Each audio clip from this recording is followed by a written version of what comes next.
There is a mountain that stands before each of us. At times, it appears to be an insurmountable obstacle, a barrier separating us from the life we desire. But Brianna Wiest, in The Mountain Is You, reveals a surprising truth. That mountain is us. Our unresolved traumas, limiting beliefs, fear of change, and above all, the habit of self-sabotage. The journey we undertake by reading this book is not a typical motivational path, but a deep immersion into our psyche, into the unconscious mechanisms that block us just when we are about to take a leap forward. Each chapter digs beneath the surface of our daily habits, revealing how and why we stand in our own way. Brianna starts from a central concept. Self-sabotage is not a sign of weakness, but a defense mechanism. It is the way our brain tries to protect us from pain, disappointment, and the possibility of failure. But in doing so, it ends up keeping us imprisoned. This behavior often stems from past experiences in which we felt pain or rejection and which we never truly faced. So every time we get close to something we truly want, a healthy relationship, a fulfilling job, a meaningful life, our unconscious pushes us to pull back.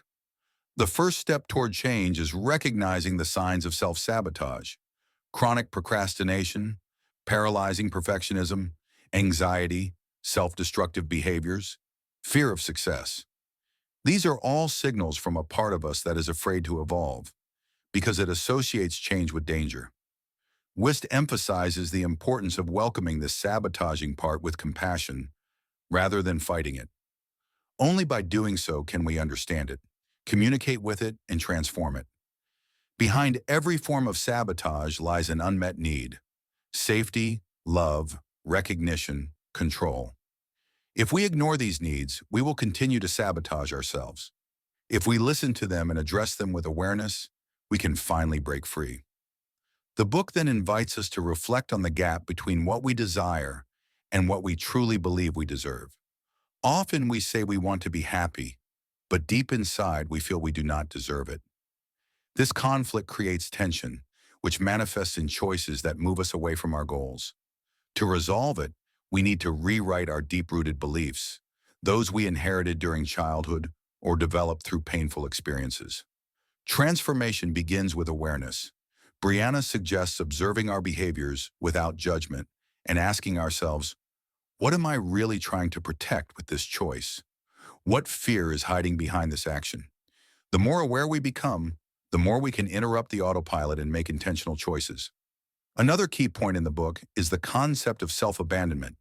Every time we break a promise to ourselves, treat ourselves harshly, or ignore our needs, we reinforce the identity of someone who does not deserve attention or care. Brianna encourages us to reverse this mechanism through daily micro-acts of self-respect. This is how self-trust is built step by step. The mountain, therefore, is not there to be avoided. It is there to be climbed, because by overcoming it, we discover who we truly are.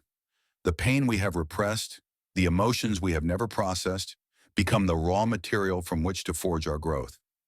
Change, the author affirms, is not a battle against who we are, but a return to who we have always been beneath the armor of fear. As the book progresses, Brianna also explores the theme of identity. Often we remain attached to outdated versions of ourselves out of fear of the unknown. But growth means letting a part of our past die. It means having the courage to become new, to rewrite the narrative we tell ourselves every day. Self-sabotage, in the end, is only the symptom. The real cause is the disconnection from ourselves. To heal, we must return to our center, reconnect with our authentic values, with our inner truth. And to do that, reading a book is not enough. It takes the courage to show up every day, to face our pain, to forgive ourselves. Continuing her journey into the human soul, Brianna Wiest guides us through one of the most powerful concepts in the book. Change happens when the pain of staying where we are becomes greater than the fear of moving forward. Many people remain stuck in lives that no longer feel like their own, in toxic relationships, unfulfilling careers, destructive habits, not because they don't want to change, but because change requires a profound act of courage, leaving the comfort zone, even when that zone is made of pain. Paradoxically, we are more willing to endure familiar pain than to face an uncertain future. The mountain, metaphorically, represents exactly this: all the fears, resistances, and defense mechanisms that prevent us from growing. And yet, every obstacle on our path is not there to punish us, but to teach us something about ourselves. Every time we choose to face a limit, we stop being victims of our fears and begin to become architects of our destiny. One of the most transformative tools suggested by Wiest is releasing the past. We cannot change if we remain attached to old versions of ourselves. If we continue to identify our worth with past experiences, mistakes, failures, traumas. The past must become a teacher, not a prison. Staying stuck in what has been means sabotaging what could be. Hence the importance of daily practices such as therapeutic writing, meditation, self-reflection, and forgiveness. Writing about what makes us suffer, what we fear, what we truly desire, without filters, without censorship, is a powerful tool for releasing repressed emotions and bringing clarity where there is chaos. In particular, Brianna emphasizes a concept that many ignore. The body stores trauma. It's not just a mental issue. Unprocessed emotions remain trapped in the body in the form of tension, inflammation, chronic fatigue. That's why, to truly overcome self-sabotage, we also need to work on the body: conscious breathing, movement, contact with nature, self-care. We cannot heal by thinking alone. We must also feel. Another fundamental point is the theme of control. Self-sabotage often stems from the fear of losing control. To avoid being disappointed by others, failing at work, or being abandoned in love, we sabotage everything before it can happen. It's a way of controlling the inevitable. But this kind of control is a toxic illusion. True strength is learning to trust life, to accept uncertainty, to embrace the flow instead of resisting it. Wiest also speaks of perfectionism as a form of sabotage. Those who seek perfection often do so to avoid feeling vulnerable, to avoid judgment. But this endless quest for the ideal is a trap. It paralyzes us, makes us procrastinate, prevents us from taking action. The key is to accept being imperfect, but on the path, to improve without erasing ourselves. And then there's the theme of future identity. Who do we want to become? Often we remain stuck because we don't have a clear vision of who we are meant to be. The brain needs direction. That's why Brianna suggests practical exercises in visualization, journaling, and life design. Not to create unrealistic fantasies, but to connect with an evolved version of ourselves that can guide us every day. Another form of sabotage we often don't notice is choosing the wrong relationships. When we believe we don't deserve real love, we choose partners who confirm that belief: distant, toxic, unavailable. It's a cycle of self-confirmation. To break it, we must first love ourselves. We must become what we want to receive: respect, presence, security, authenticity. At this stage of the book, Wiest invites us to cultivate a new inner narrative. The words we say to ourselves every day build our world. If we tell ourselves, "I'm not capable," "I won't make it," "I'm not enough," the brain will seek evidence to confirm these statements. But if we begin to speak to ourselves with compassion and confidence, even with small changes, we begin to rewrite our reality. At the foundation of all this lies personal responsibility. Not blame, not self-criticism, but responsibility. Recognizing that even if we are not guilty of what happened to us, we are responsible for what we do with what happened. This gives us back our power. We are not victims of events, but co-creators of our evolution. Finally, Wiest emphasizes that authentic change is a gradual process, not an instant revolution. It is made of daily micro-decisions, of small acts of love toward ourselves, of silent perseverance. Every time we choose not to give in to the sabotaging impulse, we are building a new self. Every step counts, even the smallest one. At the heart of the book, Brianna Wiest addresses one of the most uncomfortable yet fundamental truths for any path of transformation. Healing means confronting what we have always been avoiding, and the highest mountain we must climb is often the one we have built with our own hands, made of excuses, unresolved traumas, buried fears, and repressed desires. In this section, the author explores how self-sabotage is often a form of miscalibrated protection. In other words, our unconscious is not betraying us. It is trying to keep us safe, even if in destructive ways. This happens because the brain tends to prefer what is familiar, even if it is painful. Better a familiar pain than an uncertain joy. But to truly heal, we must teach ourselves new emotional associations, to associate change with well-being, not with fear. Wiest insists that emotions are not enemies but messengers. When we feel anxiety, anger, or sadness, we often try to suppress or avoid them. But every emotion has a specific message to deliver. Anxiety may indicate that we are living out of alignment with our values. Anger may signal that a personal boundary has been crossed. Sadness may be an invitation to slow down and reflect. Ignoring or suppressing them only makes them stronger. Listening to them, understanding them, and allowing them to flow sets us free. Another crucial issue is the dissonance between desire and identity. Many of us desire a full, fulfilling, and authentic life, but do not feel worthy of that vision. We think, I am not that kind of person, and that is where self-sabotage is born. We do not feel deserving of the life we want, so we find ways to prevent ourselves from attaining it. The solution? Become the person who is capable of receiving what they desire. This means working on our identity, on the thoughts we have about ourselves, and on the stories we tell ourselves every day. One technique she proposes is active visualization, imagining in detail our ideal life and then behaving, step by step, as if we were already that person. This is not about pretending, but about training the brain to accept a new standard, a new normal. If we want a healthy relationship, we must first behave as people capable of mature love. If we want professional success, we must act like those who take themselves seriously, with discipline, clarity, and goals. Wiest also addresses the topic of emotional intelligence, which is often underestimated. Having emotional intelligence does not just mean understanding the emotions of others, but above all, recognizing and managing our own. Knowing how to remain in discomfort without reacting impulsively, communicating honestly, saying no without guilt, asking for what we want without fear of rejection. This is true inner strength. And speaking of inner strength, the author reminds us that vulnerability is not weakness, but the purest form of courage.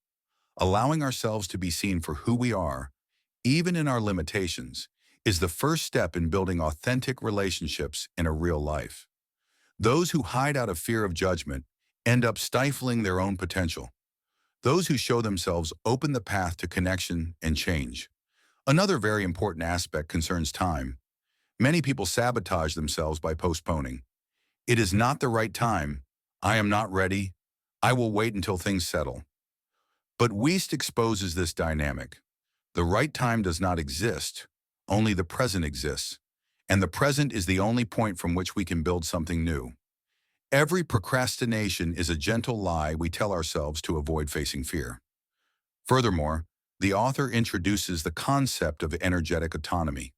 We often drain ourselves in activities, people, or thoughts that deplete our vital energy. Learning to protect our mental and emotional space is essential. This means learning to say no, eliminating unnecessary distractions, and surrounding ourselves with what inspires us instead of what drains us. Our environment creates our energy, and our energy creates our reality. Finally, Wiest offers a powerful reflection. Healing is not linear. There will be setbacks, dark moments, missteps. But every time we choose to return to ourselves, even after making mistakes, we are building inner strength. Self-sabotage does not disappear overnight, but it grows weaker each time we choose to act with awareness. Healing does not mean becoming perfect, but learning to love ourselves even while we are still learning. In the final chapter of her book, Brianna Wiest guides the reader toward a moment of synthesis and transformation. After delving into the roots of self-sabotage and courageously confronting the inner mountains it is time to rebuild. And to do that, a new life philosophy is needed. One of the central themes in this section is the concept of radical authenticity. Wiest emphasizes that much of our personal pain and confusion stems from trying to conform to what we believe others expect from us. We live in pursuit of approval, status, and expectations. But the only way to build a life that truly belongs to us is by being completely honest with ourselves. This means acknowledging what we truly desire, even if it is uncomfortable, even if it goes against the grain. Being authentic requires courage, but more importantly, it requires practice. Every time we say no to something that pulls us away from our true selves, we are saying yes to our truth. It is a daily effort. It is not enough to understand it intellectually. We must embody it through our choices, in the details, and especially in difficult moments. This is where self-mastery takes root. Another key concept is that of conscious emotional resilience. According to Wiest, true strength is not about never falling, but about knowing how to fall and rise again in a healthy, aware way. It means welcoming difficult moments without shame, walking through pain with the awareness that every crisis carries a message, an opportunity, a chance for growth. The mountains we face are not there to crush us. They are there to show us what we are made of. The author encourages replacing the negative internal narrative with a compassionate inner voice. Too many people are their own harshest critics. They judge themselves, punish themselves, diminish their worth. But no one can build a thriving life on a foundation of self-condemnation.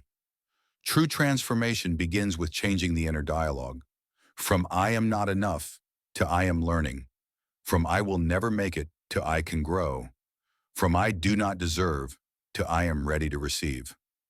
Deep change starts with how we talk to ourselves when we fail. Wiest also addresses an often overlooked point: the role of the body in the transformation process. Emotions are not only stored in the mind, they are stored in the body.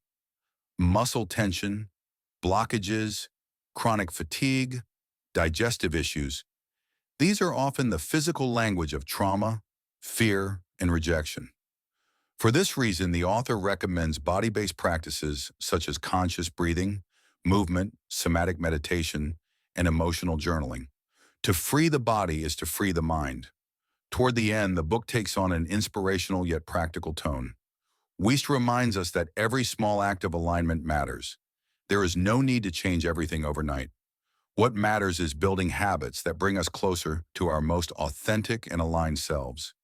Even just waking up a little earlier, taking care of ourselves, telling the truth, letting go of a toxic relationship, stepping out of our comfort zone, these are acts of daily ascent. And every step, no matter how small, is a victory. The author closes with a powerful image. The mountain is not something you have to conquer. It is a part of you. It is what you are called to become. In other words, the mountain you are trying to overcome is not an external obstacle. It is you. It is your fullest, bravest, freest self. You do not climb it to leave it behind. You climb it to become it. True transformation is not about changing who you are. It is about coming home to yourself with mastery, awareness, and love. If this video helped you look within with more clarity, if you recognized even a small part of your inner mountain, then you are already on the path to your transformation. Subscribe to the channel so you don't miss more life-changing book summaries. Every week, new ideas, new strategies, new tools to become the most powerful version of yourself. Leave a like if you found this helpful and share this video with anyone who needs a push to start climbing their own mountain. Mind Generation X is here to support you, step by step. Remember, you are not alone. The mountain is inside you, and so is the strength to overcome it.